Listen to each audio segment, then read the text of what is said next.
It's just you. Wow, endlessly. Yeah.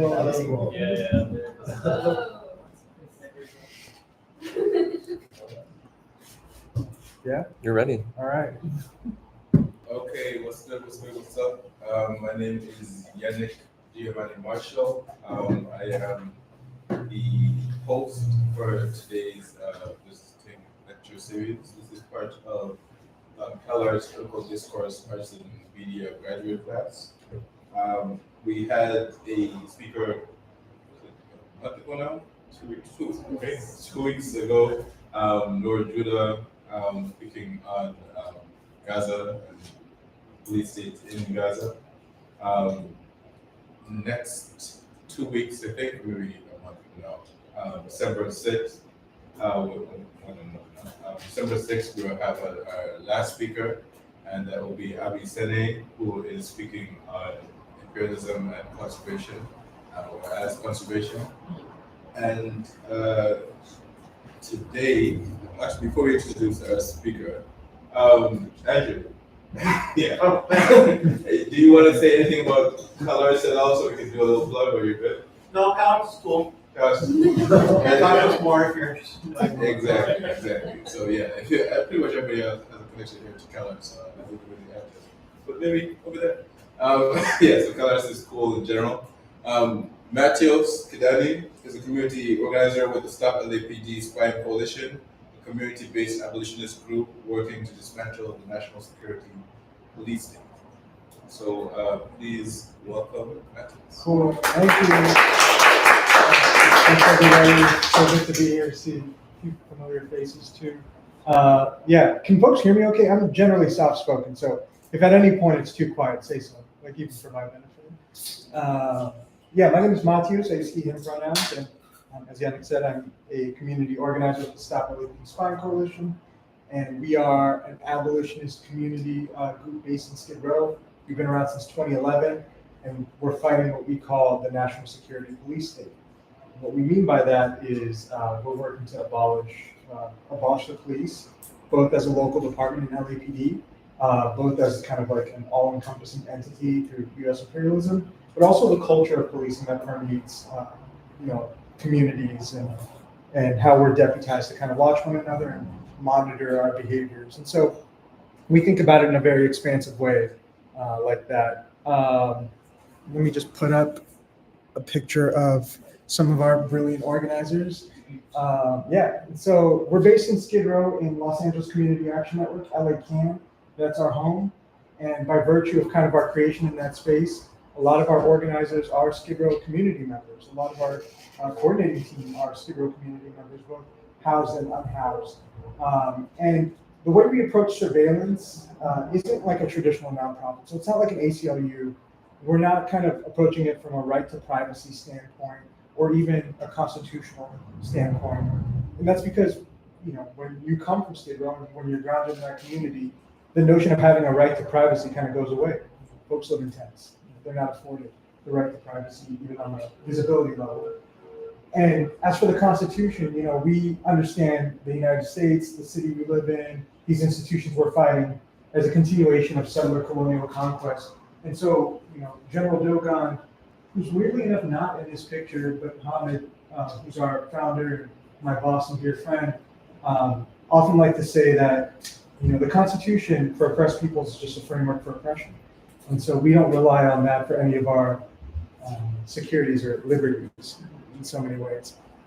So just a bit about our guiding principles, and maybe I'll stand right over here just so I don't have to stand in the light over and over again. And you can find all of these in our Statement of Principles zine. If you scan that, it should take you there. If not, I can tell you the site to find it out. Also, I saw one of our zines somewhere over here, so maybe it could be here too. So a lot of our popular education materials are just zines. It's cool. It's in sharing information. But yeah, some of our guiding principles are that this is not a moment in time, but a continuation of history.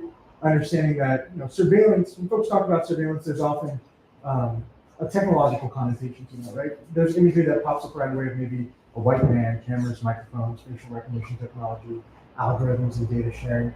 But we recognize that people have been watched forever. people have been watched with suspicion forever. Communities that have been oppressed and have been controlled and suppressed by, in one way or another, have always been surveilled. And so we understand this modern iteration of surveillance, this modern iteration of policing as a continuation of that project. The other thing we talk about is how a big component of this is always the creation of the other. There's always an othering involved in sanitizing that violence, whether it's Black folks, Indigenous folks, queer folk. There's always a dehumanization that takes place in order to facilitate that violence. And if anything, that's something I'm going to lean on heavily during today's conversation in talking about the assignment of criminality. And so another guiding principle is, we work to desensationalize the rhetoric of national security. A lot of surveillance, national security, a lot of that violence is kind of given a pass because it's sophisticated, ad nauseum. It's kind of enshrined as something that can only be approached by policy specialists or academics. And in truth, oftentimes, if you scrutinize these things enough, it's just regular racism, right? With some fancy words attached to it. And this specific guiding principle informs not only how we scrutinize these policies, but it also informs how we conduct our research. Right? So we're not a bunch of academics, we're not lawyers. We have lawyers that work with us, we have academics that work with us, but ultimately the research and the work is guided by community members, by people experiencing it firsthand. And that's because we affirm that it's our community's realities that are at the forefront. That is the history we put forward, that is the reality we live in. And lastly, anchored in human rights, the fight is to dismantle and not limited to constitutional or civil rights and civil liberties. And just to, again, say human rights, not based in any type of UN charter type of way, just human rights based on the fact that we are human, we exist, and our existence affords us rights. And this last point is kind of important to kind of understand how we operate as an organization, in that we're very rigid about our understanding of abolition, in that, there are some schools of thought that say, well, we can reform things as a means of harm mitigation, or we can even reform things to work our way toward abolition. By virtue of our proximity to Skid Row, which is a community that receives the most concentrated bit of violence in this city, a community that's 70 to 80% Black, and because of our target being the LAPD, a department that has really weaponized the function of reform. They've got reform down. There's a council member in the city named Matyos Kidane, who has a point of pride, will say, the LAPD is the most reformed police department in the country. That's true. There's also still very murders, And so what does it say that violence continues and is often sanitized through the function of reform? And so not only do we not get down with reform, not only is it not a tool in our toolbox, it's something we have an adversarial relationship to. So those are our guiding principles. And then, just again, not a moment in time, but a continuation of history.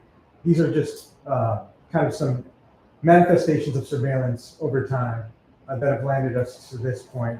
Lantern laws, Simone Brown writes about that really well in the book Dark Matters. Folks should check it out. Slave patrol is obviously the origin of policing, Black codes, Jim Crow laws, espionage, infiltration, and entrapment in relation to labor, public disorder. It should be Intelligence Division for Los Angeles, Violence Investigation Division, but that was kind of an offshoot of Red Squads. Have folks heard of Red Squads?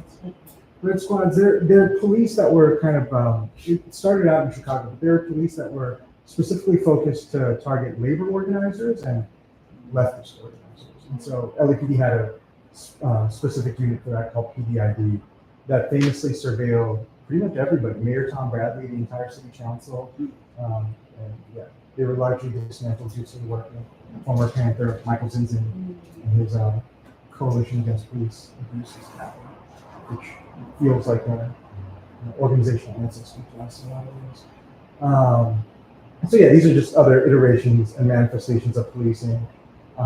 We have the war on crimes, war on drugs, obviously, Red Squads, Operation Hammer, which was just an episode in which South Central LA was inundated by police following the Olympics, right?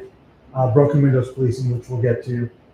This is interesting to look at because as it's laid out on the wall, one read on this, right, is an instance of new manifestations of injustices popping up that were piecemeal kind of addressed and have gotten us to like this current point.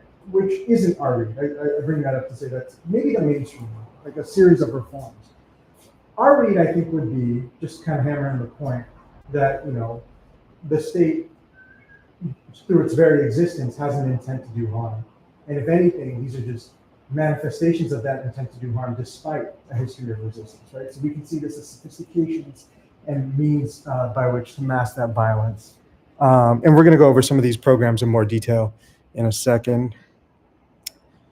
So, the talk for today is entitled Behavioral Surveillance and the Assignment of Criminality. At the heart of what we do at Stop LAPD Spying, we cover a number of different programs. We have working groups that cover different facets of policing and surveillance. Welcome, Michelle. It's one of our co-organizers. Yeah, please. How's it going? Welcome, friends. Yeah.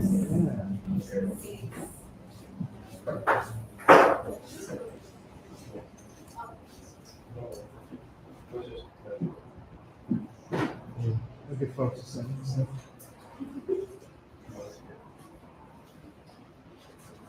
And folks haven't missed much. This is just the background. But thank you so much for joining today. So the way we do our work, like I said, is community-led collective research, but surveillance, policing, it's all-encompassing, it's ubiquitous, it covers different facets of our life. The way we kind of go into this work also reflects that. So even within Stop LAPD Spying Coalition, all our brilliant volunteers and organizers, Michelle included, are part of smaller working groups that focus on a different aspect of policing. Some of those working groups include the War on Youth, which focuses on the policing and criminalization of young folks, right? Especially how that's taken on a national security significance as of late. We have a brilliant gender and sexuality working group, which focuses on the criminalization of sex work, among other things, but also the separation of Black families and targeting of Black mothers by the Department of Child and Family Services, and then the data-driven policing working group, which thinks about things like social media surveillance, algorithmic policing, community policing, right? And really framing that as counterinsurgency in a lot of ways. And also academic complicity, thinking about the role of the academy in a lot of these things. But despite all these different facets, the kind of through line, and this is true of how these programs pop up too, the through line is behavioral surveillance. And behavioral surveillance, in the broadest kind of definition of it, is this false belief, we assert that it's false, that you can somehow monitor behaviors to determine whether or not someone will be a criminal, right? And the way that was kind of executed programmatically in this country is through something called the Suspicious Activity Reporting Program, post 9/11. There was a local manifestation of that here in LA under the LAPD Special Order 17, also still called SAR, the Suspicious Activity Reporting Program. The following year, 2009, the LAPD then rolled out a program called iWatch, which was a community deputization, program for the Suspicious Activity Reporting Program. And what this is exactly what it sounds like. You see a suspicious activity, you report it to the police.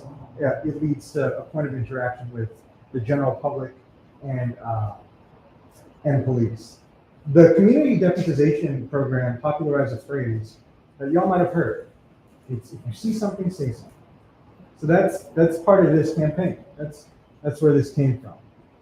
And sure enough, just looking at some of the outcomes, that's Brother Pancake from LA Can, also one of our organizers, and there's Chella in the background, the gender and sexuality organizer, fighting back against this in front of LAPD headquarters. But the outcomes were obviously racist, right? Black people were vastly and disproportionately represented among these suspicious activity reports. A majority of these discriminatory reports were filed in white majority neighborhoods, the West Side primarily, and then more than half didn't even meet law enforcement's own basic standards for reporting. Welcome, welcome. I think we've got some seats right up there if you try and get up there, yeah.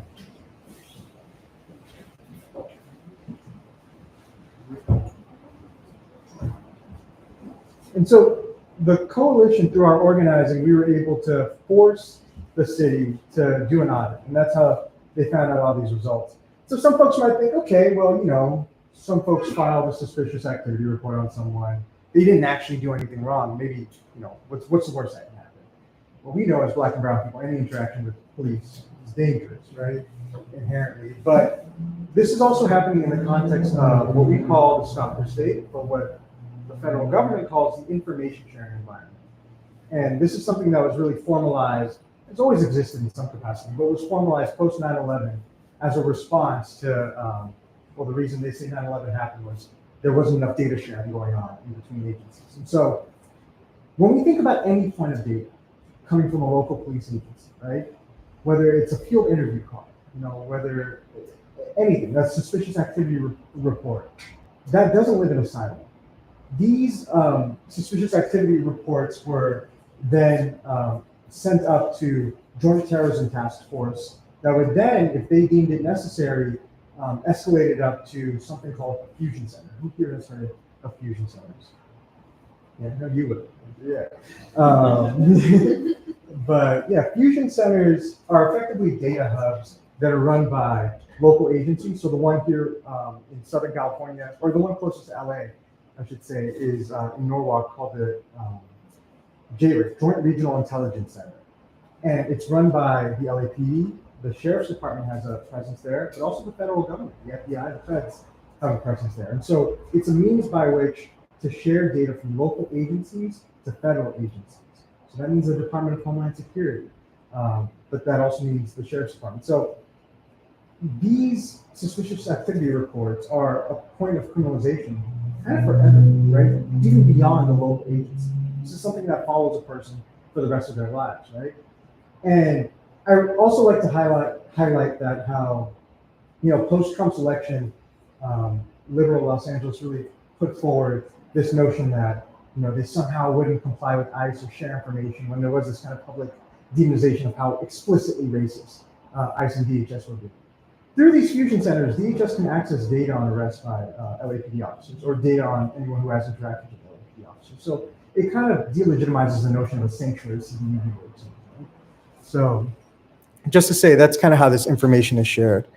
But the big takeaway, I guess, from this slide is that behavior, right? Suspicious behavior in this case is a pretext for racial profiling. That's still the case. This program has been defanged. Like, it still exists, but it's gone, because of widespread ridicule.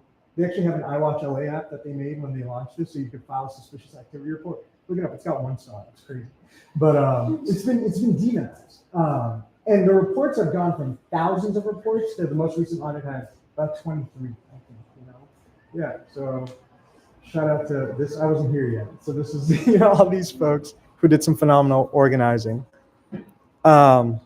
So yeah, again, this creation of the other, this dehumanization, this racism, kind of inherent to policing.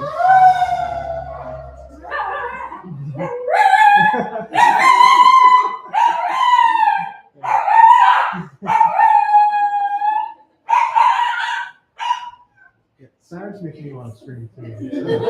I get it. Yeah, it's just to say, this exists all throughout policing. We know, and it's our standing point that policing is inherently racist. But I just want to show up, or kind of amplify and uplift how it manifests itself even in modern iterations of policing. And so I think an easy way to kind of think and talk about that is through data-driven policing. Folks here heard of data-driven policing? Kind of, it's thrown around. Yeah, and the fiction is, data-driven policing was meant to, it's an improvement, a reform on policing, right? Policing is racist, policing is inefficient, a waste of resources. And so if we datify it, somehow we'll get rid of that racism or make it more efficient or less racist in a lot of ways. We're going to counter that narrative with a few examples. So LAPD was actually the first police department in the country to use data-driven policing programs. And they had 2 programs. The first that they released was called LASER.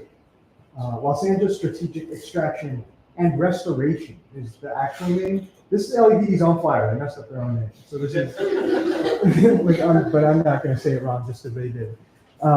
And just to kind of highlight the dehumanization in this image alone, that is a map of South Central, right? And they have a laser beam going through South Central. That's how they're determining data-driven policing. And here's Craig Uchida of JSS. Welcome. There's some seats up there, maybe? Yeah. JSS was the private consulting firm that helped develop this program. He said about it, the program is analogous to laser surgery, where a trained medical doctor uses modern technology to remove tumors. The tumors being our communities. And so just kind of highlighting the inherent racist and dehumanizing language there. The way laser manifested itself was in two ways. One, we used algorithms to create what they call laser zones, what we call kill zones, but areas that they were like, oh, this is a criminal area, we need to flood it with police. And we cover this in our report Automated Vanishing, which I can share the link to folks afterwards. And of course, the areas that were deemed laser zones were primarily Black and brown, poor neighborhoods. Folks are looking at the map on the right, you might recognize Crenshaw Corridor, Crenshaw Mall was, so even within these laser kill zones, they had specific anchor points, which were isolated addresses. What's up, Shakir? There's some stuff there. Should make people clap for you. Our attorney is here. And so yeah, a few of these anchor points include the Crenshaw Mall. And if folks look on the left, you can't really see it well here, but another one of these anchor points was Nipsey's Marathon store, which was heavily targeted by police in the city attorney's office, and just flooded, with police. I think their opening week, folks had 100 stops at that location. Did you have a question? Oh, I thought you raised it. Yeah. So again, just to highlight that this was violent, this location-based kind of policing obviously led to incarceration, but these names you see up here, Keith Burson, Gilbert Henry, Jamar Nicholson, Brashario Matthew, Del Jones, these are all people that were killed in these laser zones. So it was deadly. And in addition, it's not really pictured here, but another thing they did, and the LAPD really hit about this, was they also kept a secret list of people as a result of this program to monitor. Like they would have 2 gang division officers follow these people around and just harass them effectively. And they would use kind of like a points-based risk assessment program to give people points. And things that landed you points were literally just having an FI card filled out on you, field interview card, which you might not even know about. Yeah. So that's just one other example. The other LAPD data-driven policing program I wanted to talk about was PredPol, which was developed in partnership with UCLA by an anthropology professor named Jeffrey Brantingham, who's still there. I'm just going to read how he talks about this program. Criminal offenders are essentially hunter-gatherers. They forage for opportunities to commit crimes. The behaviors that a hunter-gatherer uses to choose a wildebeest versus a gazelle are the same calculations a criminal uses to choose a Honda versus a Lexus.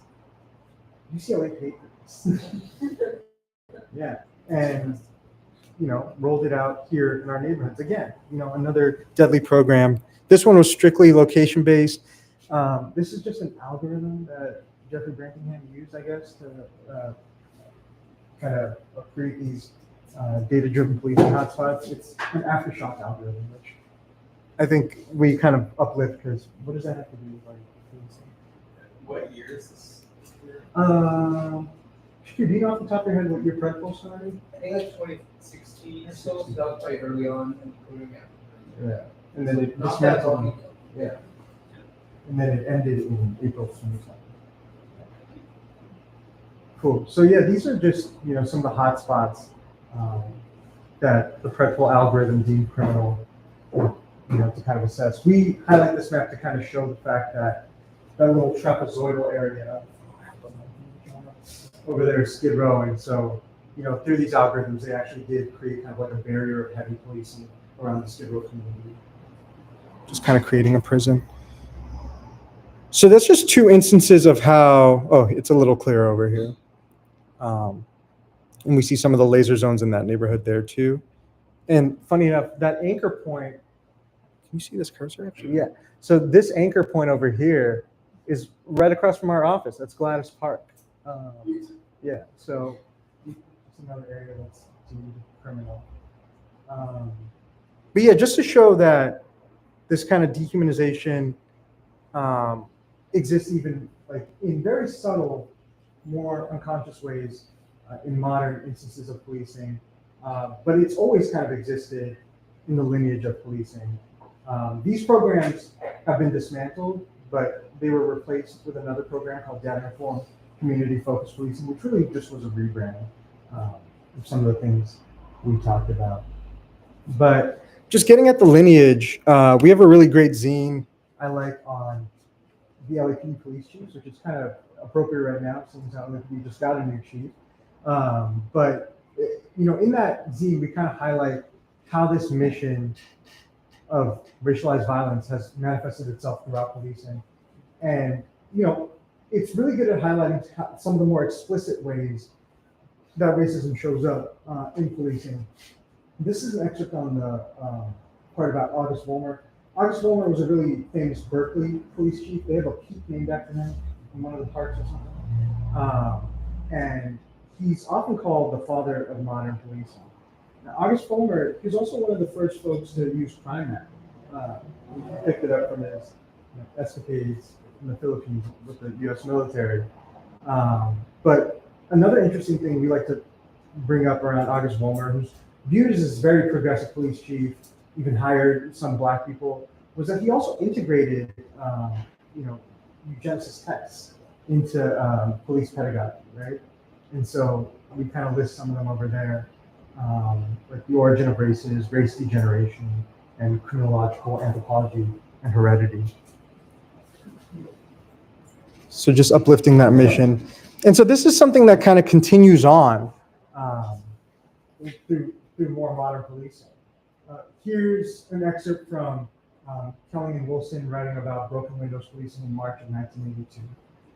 And I think the more interesting part is down the bottom where they write, the fear of being bothered by disorderly people, not violent people nor necessarily criminals, but disreputable or obstreperous or unpredictable people, panhandlers, drunks, addicts, rowdy teenagers, prostitutes, loiterers, and mentally disturbed. And so obviously we have this categorization of people who are less than, right? Who are, in these texts deserving of brutalization and violence. This is kind of a cool tie into Bill Bratton, famous NYPD police chief, became the LAPD police chief following the Rampart scandal, the subsequent consent decree. He oversaw some of that and decided, I don't want to just oversee the LAPD, I'd like to be the chief, And so he became the chief, and he was famous for really pushing broken windows policing in New York, and so really internalized the teachings of Kelly. But here's how he kind of talks about this, where he says, the one thing I have learned and now strongly advocate is that the police, properly resourced and directed, can control behavior to such a degree that we can change behavior. Many social scientists are wedded to what I believe to be the failed and never proven idea that crime is caused by the structural features of a capitalist-based democratic society, especially demographics, economic imbalance, racism, and poverty. Is there any more room up there? If it's easier to see, there's some seats up there, yeah.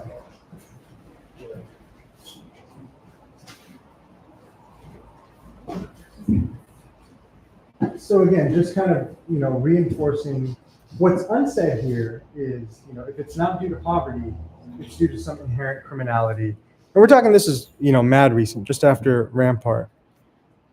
And so, yeah, one last thing I want to uplift before we get to this part is, as recently as 92, it was uncovered in 92, the LAPD was very explicit in, their racist behavior and their dehumanization of Black and brown community members. I know that's not in question, but I just want to highlight how present it is still in policing.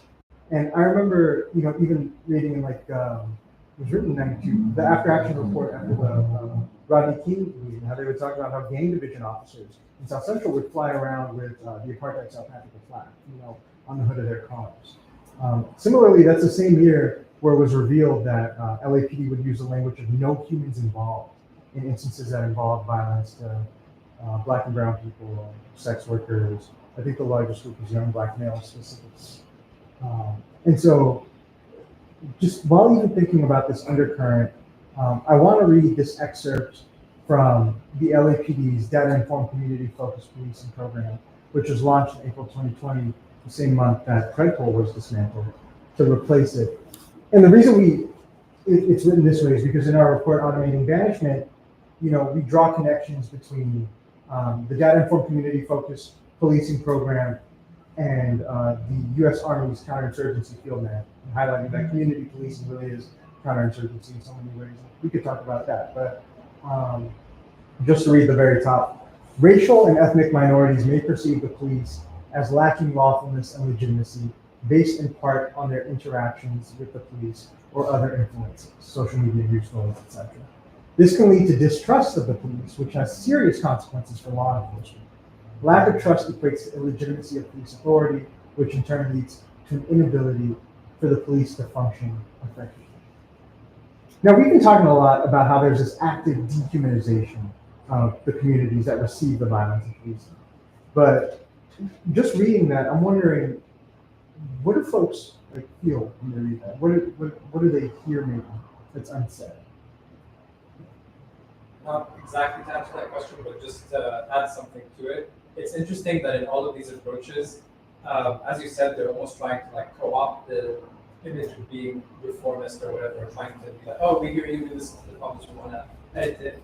Whilst at the same time, I'm not sure if you've heard of this, but the Kentucky State Police recently, in the 2020s, I don't remember the exact year, they had a pedagogical presentation for new recruits about to teach them and stuff like that, where they quoted Adolf Hitler no less than 3 times, and they are it's not even here where they're trying to say it's data and perceptions and stuff. They literally just said you're a soldier, you have to be violent, to defend your homeland, you need to be brave and courageous against people trying to harm it and whatnot. And then obviously, someone let it out to the press and it got taken down. But it's just interesting how they're not even trying to hide another context. They just quote Hitler multiple times. Yeah, for sure. That's really interesting.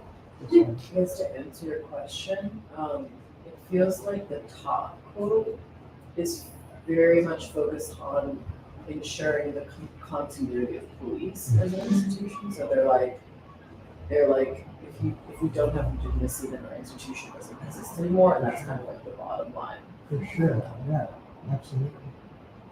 Any other thoughts? Yes. Yeah, it also seems to say that because these people, right, see the police as illegitimate, that's the reason that the police are not effective. Yeah. Actually, the distrust stems from the police getting really just the weapons. In our reality, yeah. Yeah. Yeah, absolutely. But yeah, in their reality, there's, we've reformed. Why don't they trust us? They should trust us. If anything, we're beyond reproach in some ways, is the assertion. Yeah. Any other kind of thoughts on that? I was just going to say it's gaslighting. Totally. And the same thing that you said. It's essentially a legitimate reason for you to distrust the police. There must be some other reason. Social media that's based on people being killed. Yeah. Yeah. I think it's also interesting to add to the person that said that it's about the illegitimacy of police and the discontinuation.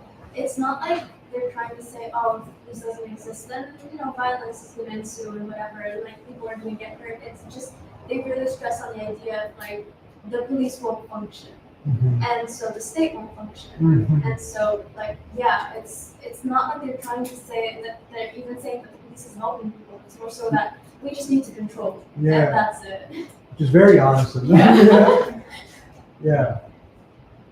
Yeah. And yes, to your point, it really is kind of asserting that this is a threat on our institution as a whole. Because if we were to concede all of these facts, the solution is what? Get rid of police. And so, yeah, I think, what I wanted to especially kind of bring up, and it's effectively been said, is this assertion that policing doesn't have to change. Police we're good. If anything, the public's perception just needs to change, And so, I saw media vaguely in the description of this class, so I'm going to bring some of that in because I think we should. So just to kind of, highlight, the function of reform, right? It really is, and we see reform kind of pop up after these massive problems, really frequently, right? After the 65 Watts Rebellion, 92 Rodney King Rebellion, George Floyd uprising, these instances when people have clear concrete demands around policing, are expressing their rage, that's when reform comes in. for the reasons we stated, right? To maintain that institution, to kind of quell any type of mobilizing and strong organizing, and to expand their resources in the case of LAPD. When we think about that rebranding, one LAPD police chief that did it the best, arguably, was William Parker, Whiskey Bill. Some folks call him Bill Parker, and he is the darling of the LAPD. They named the headquarters after him.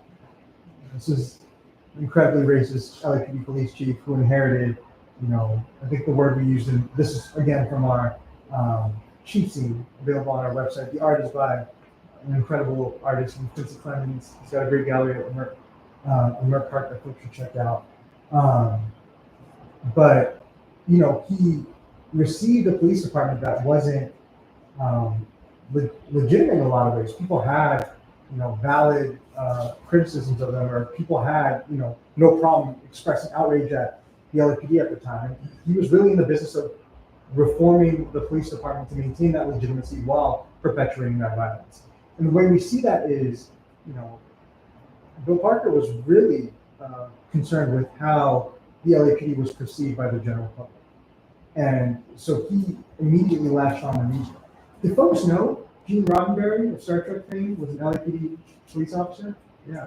It's also his speechwriter. So, and yeah, Bill Parker really worked on creating TV shows, working with TV programs to really pioneer propaganda in a lot of ways, and then also worked with news media to really curate how police were being displayed in the media.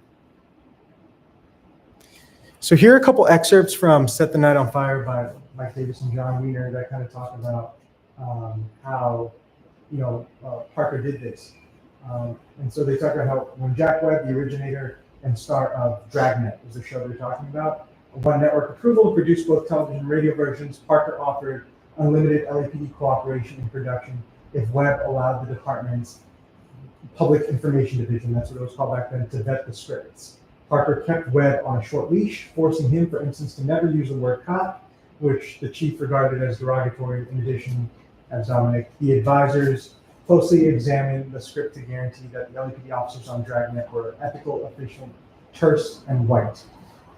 It's funny that he had such an aversion to the word cop, because that's how they abbreviate chief of police now. So things shifted culturally for the LAPD. In the second paragraph, they say the Public Information Division, a unit of 20 permanent assigned officers, worked closely and often intimidatingly with the press. The Hearst-owned Examiner published an annual LAPD supplement lauding the chief and his men. Look magazine was persuaded to do a photo essay on the skirt-clad LAPD women, in which their marksmanship and homemaking abilities were equally stressed. There were even LAPD fashion shows. The PID also solicited articles on topics like the wonderful architecture of the LA Police Academy. So yeah, he was really concerned with how LAPD was being perceived. And this Public Information Division doesn't exist in this iteration anymore, but it's worth naming that now there are about 68 sworn LAPD officers that work in media or public relations in some capacity. And that's their job, liaising with TV shows and news. And that tradition was really started by Chief Parker. And just to emphasize, the reason we're talking about this in the context of dehumanization is because it's just another tool to sanitize that violence. There's, making the people who receive that violence lower and worthy of surveillance and violence, but there's also venerating and trying to valorizing them.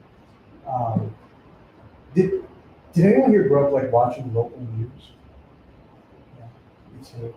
Have y'all ever heard the phrase "no officers are harmed" at the end of the story? I've always thought that was interesting. Even growing up, I feel like it was more common back then, but it's this assertion in some way that we're invested in the well-being of the officers' lives. And I often think of that in contrast to the whole no humans involved, how there isn't, I guess, an assertive investment in the well-being of Black and brown lives who are often victims of this police violence. Even when they're not hurt, we have to hear about the police. So it's just one example. I actually don't know what the next slide is. Oh, and just to say, this had national kind of ramifications. Right? Daryl Gates, Chief Parker, was the chief during the 1965 Watts Rebellion, which was an uprising of Black Red Uprising, kind of in response to folks of social conditions that gained national attention, rightfully. And so, nationally, the Kerner Commission was assembled. It was named after the governor of Illinois at the time, who oversaw this commission to assess not just the Watts Rebellion, but other rebellions across the country. Detroit, New Jersey, I think, were included. And some of the conclusions that were pretty outrageous from the Kerner Commission was that, they're looking for the root cause of the riots. That's, totally oblivious to the social conditions that people were living in. Like, what was this about?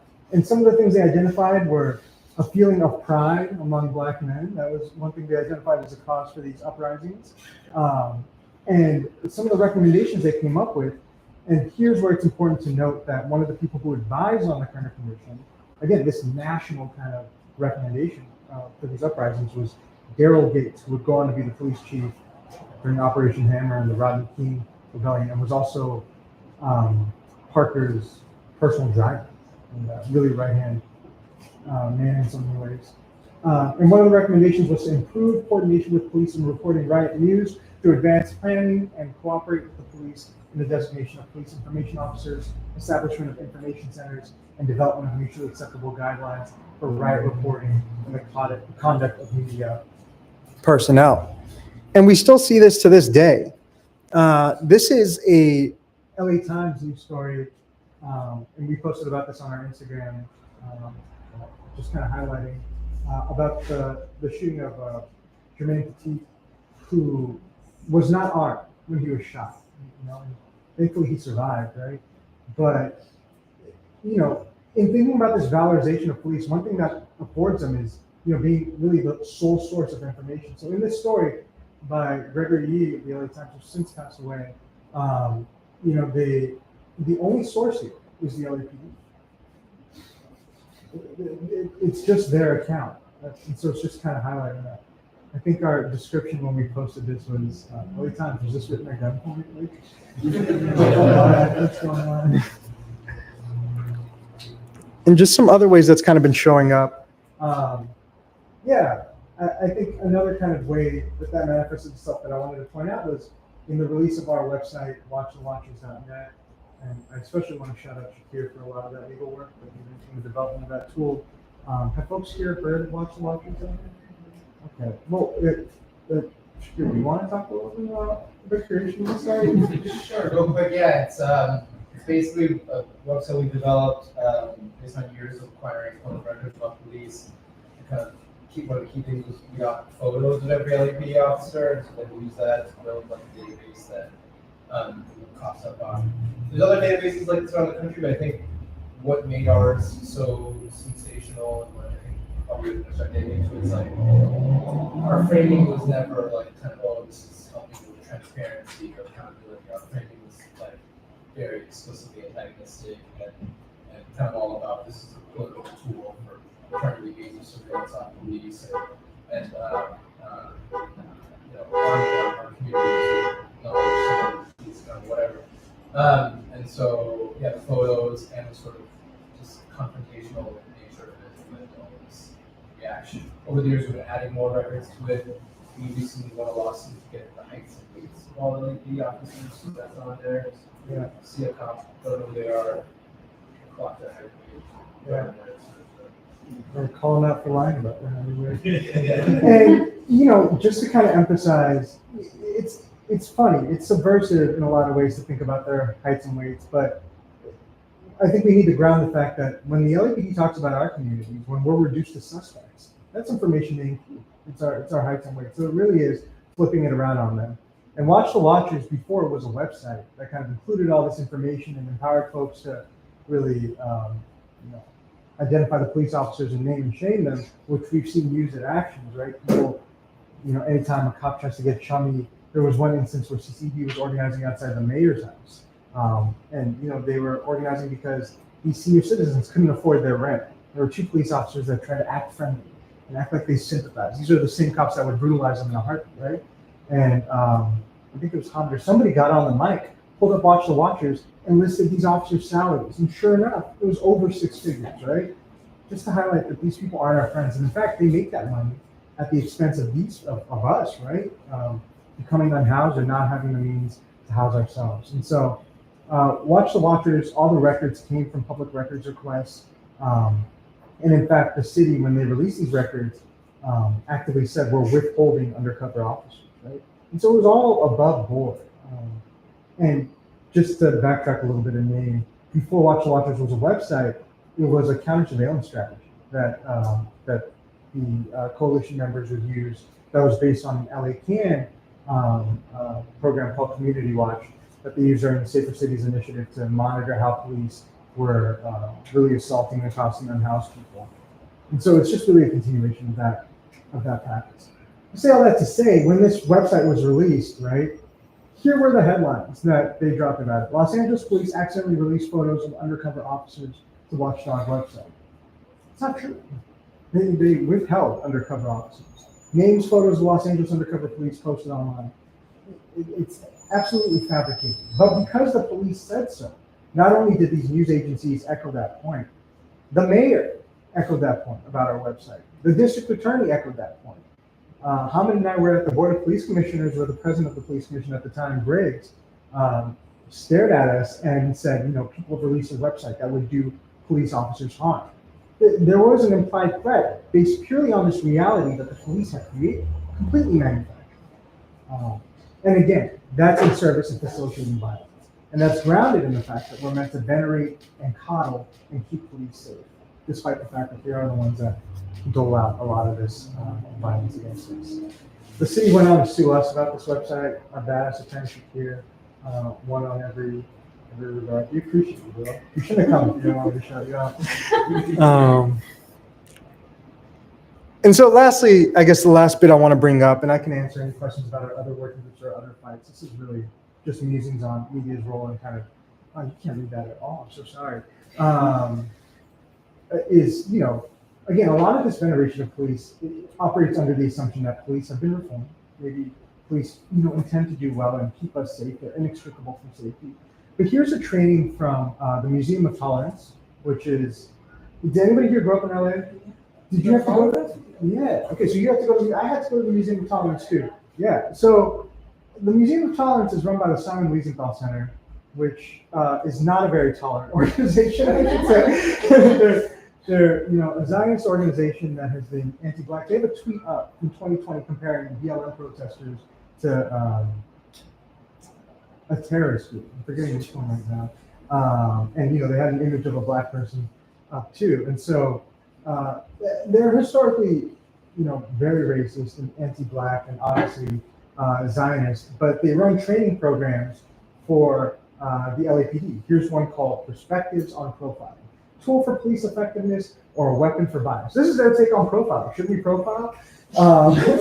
And so I'm going to read the excerpt on the left where they say, another title for law enforcement called Perspectives for Profiling, Effective Policing Tool or Weapon of Bias focuses on the sensitive ethical issues and nuances surrounding the debate of racial profiling. This training tool helps officers differentiate criminal profiling from racial profiling. It addresses the danger of quote-unquote reverse racial profiling, that is, officers who abandon intuitive skills out of fear of reprisal for bias, as well as the trend to avoid sensitive subjects, again, to avoid racial profiling accusations. So effectively, they're saying, hey, don't be too afraid of racial profile. Trust your instincts sometimes, So just to kind of highlight that point. But yeah, we have so much other work. These programs persist, laser and PRECA will replace with data-informed community-focused policing. These behavioral surveillance programs like SARS, while defanged, show up among our youth. The LAPD has a program called Providing Alternatives to Hinder Extremism, where they train LAUSD school teachers, counselors, therapists to look for risk factors for extremism in youth. In the past, that's looked like being Muslim, growing a beard, being part of a mosque. Now, that's been reformed to have a mental health angle. So literally, some of their risk factors they look out for are suicidal ideation, depression, gender identity issues. These are indicators for violent behavior. And LAUSD also has a behavioral surveillance app called LASAR. We're using the name. Los Angeles Schools Anonymous reporting that we're fighting against right now, that literally anybody here can download and report an LAUSD student to school police for mental health crises, general suspicious behavior, vandalism, or anything of that sort. But we got a lot going on. So if you want to find out more, you can email us at stoplapdsfine@gmail.com. Check out our report on immune management and use watchthewatchers.net. I'll take some questions. Maybe the folks have any. We need a break. Can we stretch for this? I can start off the questions. First of all, I want to say thanks so much. This was so great. You mentioned that you're organizing for the city to do an audit. I was curious how that was accomplished, if you could clarify that. I think that was before all of our times. So yeah, but I'll say our organizing model. I kind of lean heavy on the collective research when I was talking about it. It is kind of holding these public meetings where we hear from community members to identify how things are going on, or people who are part of our working groups identify what's going on. We ask questions about these programs. After crafting questions, we then file public records requests to get more information about it. We assess those records collectively, come up with an analysis, create pop-eds like these badass zines or that long-ass report on immune banishment, or even the occasional Instagram post. And then with that pop-ed, we disseminate and we mobilize to the Board of Police Commissioners, the City Council, disrupt the mayor whenever she's at places. It's a lot of agitation. It's a lot of repeating the truth. It's a lot of just really getting at the LAPD. I'm reminded of videos I've seen of some of our comrades, Akil and Jamie Garcia, who's a badass nurse who really led the fight against Razor and Predpol, showing up at Central Division to really continue to pester the LAPD over there about the existence of secret lists under the laser program. And it was through that pestering that things came to light. So I'm guessing that's a lot of it, just agitation. Yeah. But yeah, Shakira, I don't know if you want to add anything. Yeah, I would say agitation is kind of what you were getting at in the first part of the response is like collective study. I feel like is a lot of what our work is, and I feel like that has kind of really fallen out of what people, make part of community organizing these days, just because of the whole ecosystem of advocacy is so geared towards like campaigns and trying to get legislative wins or voting, shit like that, rather than just kind of developing more community-based knowledge about what we're up against. And I think, collective study has always been an important part of resistance movements. You think about prisoner organizing, like that's saying that here at the book club. Obviously, folks knows that that's such an important part of organizing inside, and so we try to make that a big part of our work. And like we sense sort of being like our organizing is almost like we're like a intelligence operation, within kind of like it's kind of advocacy that we're like developing like intelligence or counterintelligence, whatever you want to say, to be able to respond rapidly and like agitationally or whatever was stated. So yeah, that's. Michelle, anything you want to add? You're also. Sounds great. Any other questions from folks? Before you get to questions to me, say thank you. Oh, yeah.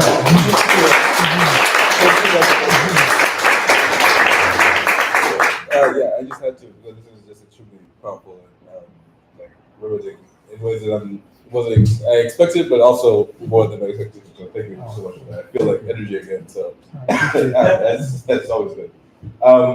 Any questions? We'll just open it up. But just, I know I've gotten questioned myself, and it's probably extremely annoying for you. But there's just some simple thing. If you were talking about reform a lot, Yeah. And anytime we talk about abolition or anti-colonialism or anything, people always say we're gonna try to go in from the inside and try to reform it. And yes, we are radical too. We want to abolish it too. But the first step has to be a certain type of reforms because people need it immediately. So, is there any kind of pocket phrase or sentence that you use to be able to kind of just deal with that at the moment, or how do you respond to reform is the first instance of revolution? Yeah. I never respond calmly. I'll leave with that.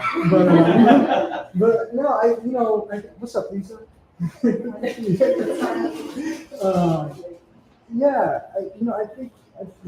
try to touch on this a little bit at the very top. But one thing I would kind of say is it's never worked.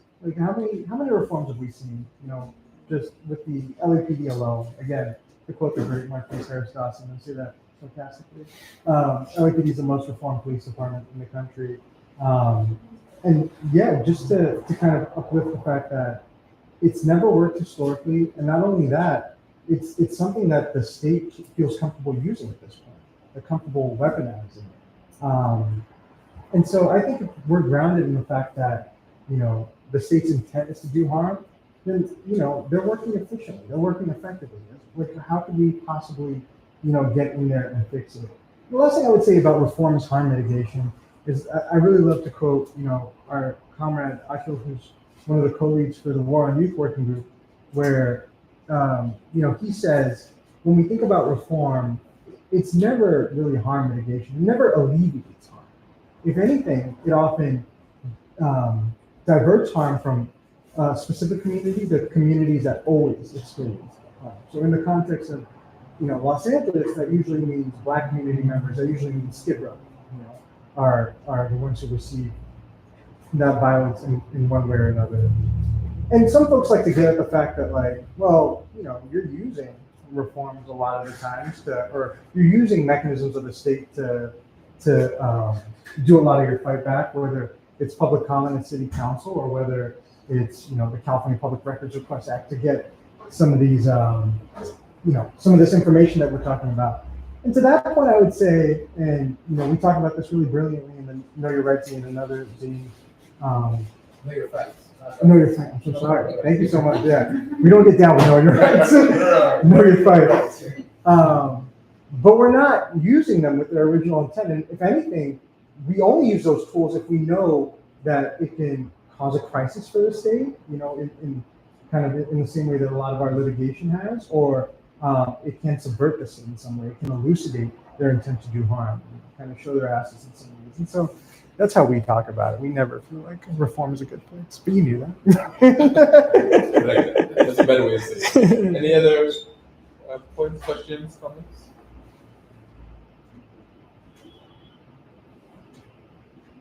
The easy one is just like how can people get involved with like community study?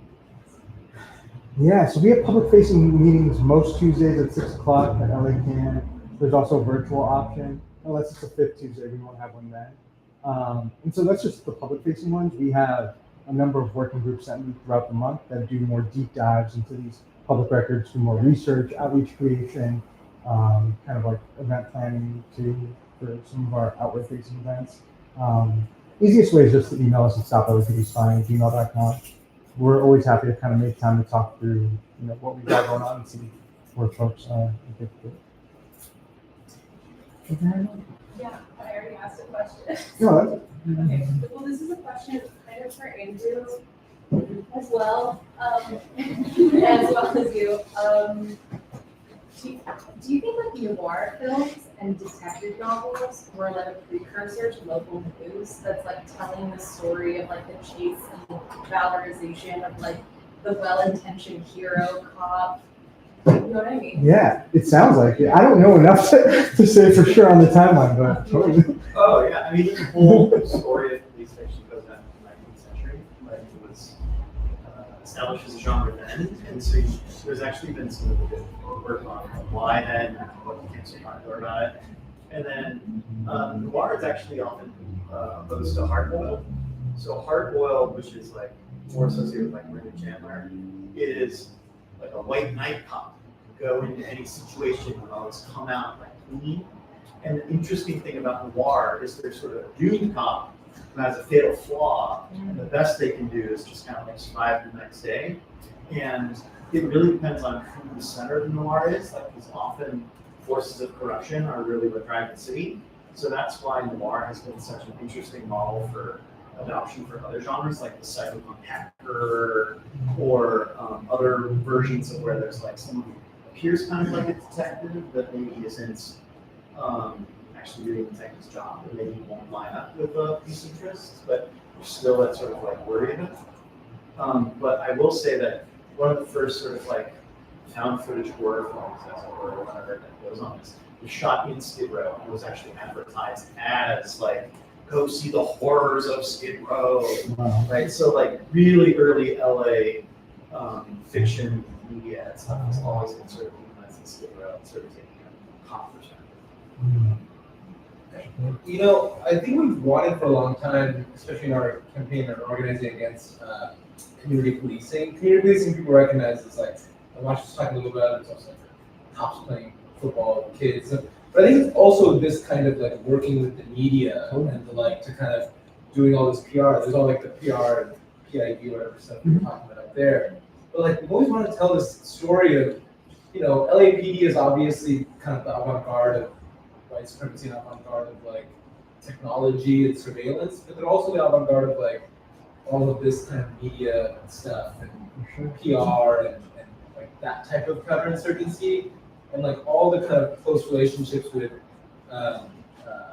Hollywood, like all you know stuff showing up, like developing all these TV shows, developing the term officer involved shooting comes from LAPD, but also yeah, even this longer history of kind of the hero cop and how that's developed, I think would be rad.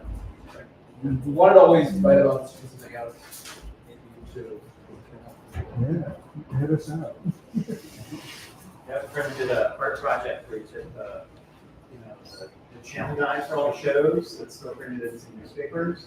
Took a blue marker and just started moving out, like the redaction thing, all of the pop shows that are on TV. It was something like 40% of daily TV programs, maybe more.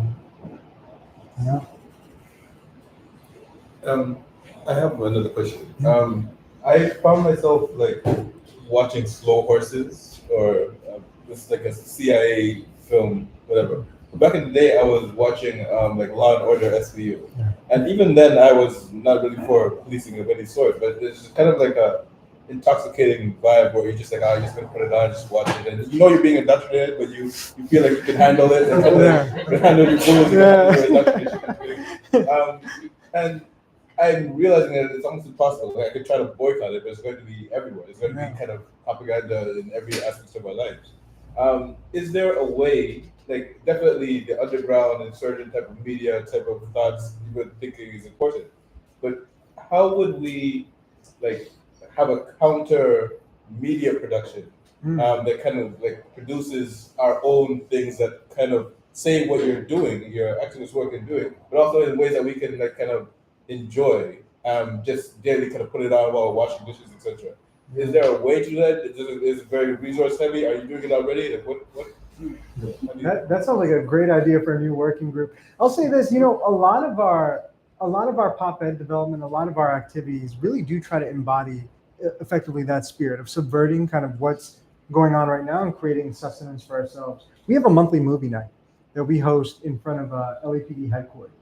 And when it's Friday, the last Friday of the month at whatever sunset is. And we used to have a strong enough projector that we could project right on the building because it's this beautiful little white sheet. Like, we could work with that. But we don't have access to the projector. Yeah, we need a stronger projector. Right now we got a little 2,000 lumen guys, and so we have a big inflatable screen that we use. And so we're still doing it. We're still there, but you know that is a lot of what we try to do with that. The zines, you know, the reports, they really are an effort to kind of create kind of like a people's medium to kind of convey information. Video is a big aspect of that. We've done a little bit of that, especially around the release of this report, Automating Banishment, featuring conversations with folks might remember the name Keith Bursey, one of those laser kill zones. Even just kind of like, you know, we were able to interview Mary Williams' grandmother and really, you know, put together her take and publish that. But again, that's more information heavy and pop ed heavy. I think what you're describing, Yannick, is important and necessary. Like something we can kind of access with levity, with like humor, with subversion, while still kind of uplifting our community's realities in a lot of ways. So I'm down. We have a TikTok that needs attention. That does that a little bit, honestly. Folks should check it out. We had a great intern last year. We had some really good stuff. Yeah, thank you. Okay. Anybody else? That's all I got. Yeah, I can talk about our working groups on a one-on-one basis if y'all want to hang out. But thank you so much. Really appreciate it.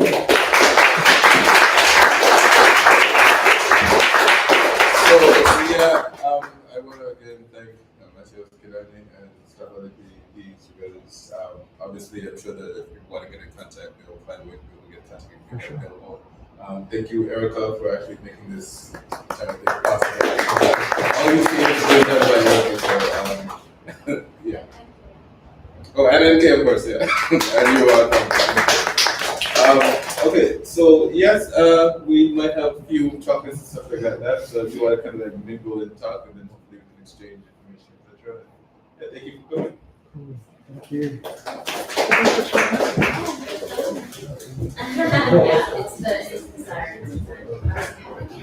It's the Are you familiar with page 56? They're a Philly videographer. They do a lot of episodes. I think they kind of started as just like producer for like hardcore music. So they go to hardcore shows, videotape it, and then it's I think they came a lot of like kind of local recording, like groups that were responding to that. A lot of protests and it gets this song like culture, like the hardcore like activists, like grassroots, that really like found like a scratched an interest for a lot of people on social media because it was like kind of entertaining, but like also really like rooted in education. That sounds awesome. Yeah, that sounds kind of like exactly. Yeah, and I think part of it is just that they like really they go about it. Or like they're really. Yeah. You know what I mean? That's like their videographer and then that's what's at the forefront in the substance abuse. That's cool. What's their name? Yeah. They're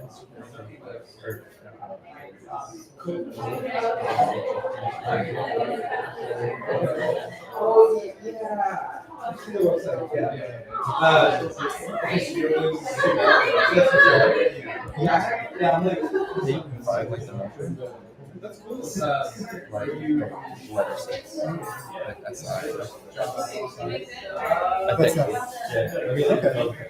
it's either page 56 or I'll check them out. yeah. It's just like I don't know. They do like a really great job. I love that. And that's like when they get like the whole music, like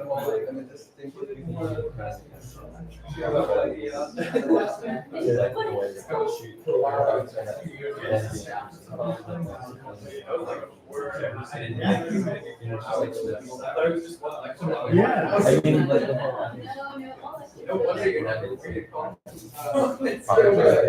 because you're talking. Yeah, that sounds dope. And you know, it's a medium that people can access. You get it. Thank you so much. Yeah. Yeah, thank you. Yeah, what a delight. Speaking of literally going back to like I was part of a action festival in Toronto, but that was like what 1920. So it was like